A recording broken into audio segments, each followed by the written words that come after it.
துபாயில் சாகச நிகழ்வில் கீழே விழுந்து வெடித்து சிதறி விபத்துக்குள்ளான தேஜஸ் இந்திய போர் விமானங்களில் முக்கியமானதாகும்.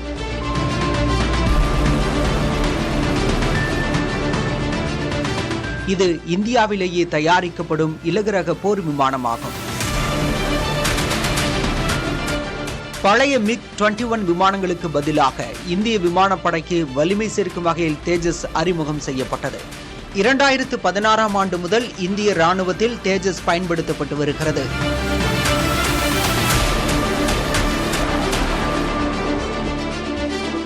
இந்துஸ்தான் ஏரோநாட்டிக்ஸ் நிறுவனத்தால் தயாரிக்கப்படும் இந்த ஒற்றை என்ஜின் தேஜஸ் போர் விமானம் வான் பாதுகாப்பு, தரை தாக்குதல் மற்றும் கடல்சார் செயல்பாடுகளில் பயன்படுத்தப்படுகிறது.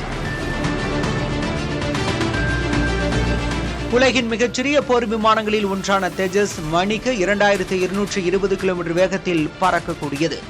பல வகையான ஏவுகணைகள் மற்றும் குண்டுகளை சுமந்து செல்லும் திறன் கொண்டது. எதிரி விமானங்களை தூரத்திலேயே கண்டறியவும் ஒரே நேரத்தில் பல இலக்குகளை தாக்கவும் அதிநவீன ரேடார் அமைப்பை கொண்டது தேஜஸ். வானில் 50,000 அடி உயரத்துக்கு மேல் பறக்கும் திறன் கொண்ட தேஜஸ் வானில் பறக்கும் போதே மற்றொரு விமானத்தின் மூலம் எரிபொருள் நிரப்பிக் கொள்ளும் திறன் கொண்டது.